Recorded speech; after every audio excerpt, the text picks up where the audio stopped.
An alliance of over 50 companies in China has released the specs for a new cable that I found borderline hard to believe. The General Purpose Media Interface, or GPMI. There are two different connector options. Type B, a proprietary connector with up to 192 gigabits and 480 watts. And Type C, compatible with USB Type C with up to 96 gigabits and 240 watts. Both Type B and Type C will support 8K video, but apparently will lack 10 and 16K, which HDMI 2.1 supports, although who's using it? From Tom's Hardware for comparison. Then we have a little table here. Look at them numbers. Now, HDMI 2.2 is, I don't see it on here. That actually doubles HDMI 2.1's bandwidth to 96 gigabit per second. But even HDMI 2.2, I don't think does power. So GPMI, being able to do 480 watts of power delivery is crazy. Yeah, you could power your monitor off your computer, like just off your computer power supply. And it's like, why not? Yeah. I mean, that makes sense, sure. That's so sick. Could we just like have fewer cables? I'm into it. And the size of the cable. And the, no big chunky adapter in the middle too. Like the cable management options here are wild. Let me see if I can find the picture. I know Riley... Dude, you could power your monitor off your computer and daisy chain the power probably in some scenarios. Here we go. I'm keep bringing up articles and I can't find them. Riley has a... No, wait. That's not what the connector looks like. Is it? Is that just a mock-up? I think that's just a mock-up. I think that is a mock-up, but I think it's like that. Yeah, that's just a wide USB-C. Yeah, but they described it as a USB-C that got like stretched out, basically. Oh, okay. I've seen that description in multiple places. So I think it is kind of supposed to look like that. Everyone else is just using images of like HDMI ports and so. Oh, here we go. Okay, GPMI Type B. Sure. That sort of worked. Sure, there you go. I don't know, like kind of. Are we gonna get like there we go? Mini B and micro B? It reminded me a lot. And oh yeah, micro B comes back. Oh no, I'm gonna lose it. I already saw 2 letters. It reminded me a lot of old Apple connectors, the wide boy ones. Here's my question though: as good as this is, and I am all for higher bandwidth video interfaces, like for real, like with OLED having the fast switching time that it does, man, drive up them hertz. Give me smoother displays. Like I'm super into it. But the article that I actually read earlier today about HDMI 2.2 basically was like, yeah, the appetite in the CE industry is not super high for more bandwidth, given that the adoption of 8K is nothing, essentially.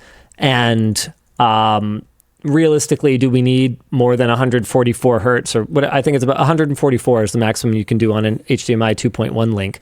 120 on most like AV receivers and stuff. Do most people need more than that, given that they're running game consoles that can't drive more than that anyway? Like, is there really a hunger for power, this though, that will drive industry adoption? Really? The USB-C compatible one, still pushing 240 watts, is cool. But that's still within USB 4. There's also a couple things kind of overlooked in the Tom's Hardware chart.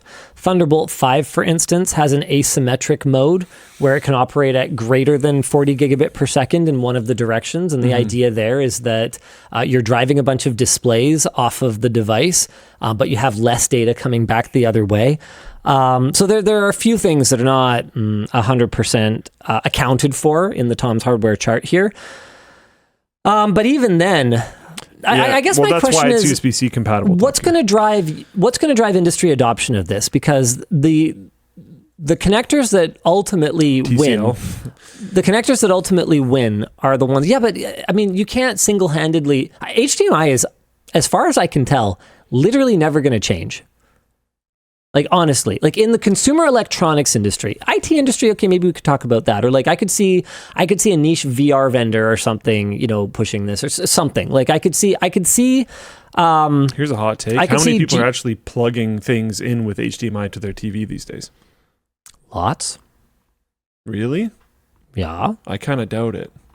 So you think people are just running their smart TV OS and they're just using Netflix that way? I bet you that's most people. Anyone with a game console has to plug in via HDMI. A lot of people are going away from non-Switch game consoles. Anyone with more devices... There will probably also be adapters. Anyone with more devices than are supported is going to be using an AVR, and those are 1 billion% using HDMI. I don't think that's that very many people. Anyone using a soundbar is using HDMI. HDMI is so entrenched. I mean, think about it. The soundbar argument you might have. HDMI charges for every port on your device, and they still haven't walked away from it. DisplayPort was technologically superior Chromecast dongles. I don't think a lot of people are getting those. Chromecast built into a lot of stuff. Like DisplayPort was superior in terms of bandwidth delivery for ages. HDMI did have some features that were better supported. I think like deep color came first to HDMI. But I've been trying to figure out for years why they keep paying this HDMI license fee. And I think it's just because when you've got this level of momentum, you can't get away from this connector. And the fact that they've managed to keep it backward and forward compatible all these years, the ports, the cables, I mean, obviously you need a higher quality cable to run the new one, so it doesn't always work. But the fact that, like, theoretically, you could take an OG HDMI device, plug a brand new cable into it, and you're good to go. You can just buy that at the store. It's a commodity. The fact that you could take an ancient cable, and as long as the distance is short enough, you could conceivably run a brand new device linked with it. Like it's admirable. It's a good thing. Like, think about how many cables were thrown away when we transitioned from composite to component, and then from component to HDMI. The fact that you can continue to reuse this stuff for so long, I don't know. HDMI, it's going to be tough to replace. I mean, yeah, maybe I've talked myself out of GPMI. I wish them luck because I want more bandwidth. Give me more bandwidth. Give me power delivery. Chinese TV manufacturing is doing a very similar thing that Chinese vehicle manufacturing is doing. Sure. And they could just sort of force this. I do actually... The soundbars argument was interesting. Some people have brought up that some soundbars can connect over Wi-Fi or Bluetooth. But the soundbar argument is interesting. I honestly think Atmos over Bluetooth. Sorry, it's not happening. The audience watching this and you might be skewed towards more people having devices to put into their TVs. Sure. Than you think is necessarily average. But then here's my question. I promise you, over the last 4 or 5 years, the amount of people plugging things into their TV with HDMI has decreased. Sure. But then that actually kind of feeds into my argument for why we shouldn't bother to transition the industry to this new connector, whose only benefit is like higher bandwidth, more resolution. Yeah, that's kind of fair. So it's doubly unnecessary then if nobody's plugging anything into the TV. I definitely don't think it's necessary, but I think it might be China wanting to own like a cable interface standard. I mean, that's fair enough, but they need buy-in from the entire world. All the other devices. Essentially. Yeah. Because if all of a sudden, you're Onkyo or Denon or whatever, and your AVR receiver, I know that's an ATM machine thing, but I'm just going to say that. So your AVR receiver, it has to have like a different version with like a modular like IO thing for the China market. You're just like, oh my God. No. I don't think it's the China market though. So you think they're just going to try and like push this world? How though? It might have to be a mix of connectors. I mean, right now we have DisplayPort and HDMI. Not on an AVR. No, I'm saying on the TV. Oh, not on a TV? Almost. Other than commercial displays, I can't think of a single HDMI? TV that has DisplayPort in it. In fact, I can't even think of a single TV off the top of my head that has like a USB-C that supports like DisplayPort alt mode. It's just not a thing. There's a lot that have standard USB, but not for display. HDMI is other things. Universal in AV. I don't think that means it can never be taken over, especially when you have TCL coming in swinging like they are. I think they could use TCL to force this out. And I suspect that might actually be the strategy. I think that would just literally destroy TCL's sales. I don't necessarily think so. If they eat the cost of like the dongle breakouts and they make it like HDMI signal compatible or something, but they'd have to work with the HDMI forum or consortium or whatever they're called Is it a forum? I think it's a forum. They'd have to work with the HDMI forum. Forum rings a bell on that, unless they like just reverse engineered it or like, it just doesn't seem. It doesn't seem plausible right now. But I could be wrong. I mean, I thought DVI was great and didn't need to go anywhere, and that went away. I liked DVI as well. I liked chunky connectors. We'll see as well. Work. Like they announced the standard. That doesn't mean it's anywhere near ready for market. Yeah. So it could be quite a while till we see what happens. G. Kun says you could power peripherals from the TV. Yeah, you could, but you could already do that because your TV's plugged into the wall. And you're not going to be powering... Actually, yeah, you could power a pretty decent power TV. But like, here's the thing. Why? Because now you have to put like an overspec power supply inside whatever device that's going to be powering the TV. Why do you want to do that? You're just taking a cost that could be in the TV and that would be right-sized for the TV, and then you have to like overspec it because you have no idea what kind of TV someone's going to plug into it, into the AV receiver. Why are we doing this? That I think makes sense for computers. Like you're saying, being able to power your monitor or whatever would be pretty sweet. Yeah, but like, do you want to have to buy an AV receiver that has a 2,000 watt power supply just in case it has to power a PlayStation 6 and an Xbox, series, whatever they call it, and your TV? Like, no. Especially when like the cable management system of home theater setups is like the most solved one that exists. Yeah. Yeah. I just don't really see the point.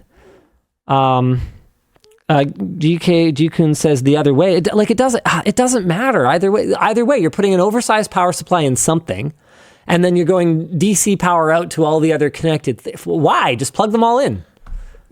Okay, so I just want to, because there's a bunch of people that have been saying a very similar thing, and I want to try to explain my argument a little bit better. Zach3323 said, I gotta disagree with Luke. My parents and grandparents use HDMI because it's what their old TVs have now. There are a ton of dumb TVs people buy Chromecast for. Wi-Fi connection for things like sound bars is relatively new. Totally. What I'm talking about is new TVs, not old TVs. These would be new TVs that are being sold. I don't think there's a huge argument for a need for this. I think the argument for this would be that China wants to own a cable connection standard. They came up with GPMI and they could push it. They could push it through TCL. That would be new TVs, not old TVs. Yep. And these TCL TVs, they could include things like Chromecast. They could include things like that where it would be... But they'd have to collaborate with Google for that, so good luck. They would. Or they'll have some form of casting solution of their own and just not care, which sounds probably more likely. But I am not talking about this somehow working for your old TVs. That has genuinely nothing to do with the conversation or the argument whatsoever. And I've seen a bunch of comments about that. So I could very likely be wrong. I think it's an interesting angle to take, so I'm just sticking with it. But yeah, that's where I'm at. No, I mean, I'm saying I could be wrong, but I'm decently confident in that take. I think it's pretty easy to shift people over to Bluetooth for sound bars. I think the people with consoles are overestimating how many of them there are and the ability to have an adapter, or they're underestimating the ability to have an adapter. And I really think the techie audience that we have is underestimating the amount of people that just buy a TV and just use the TV as is.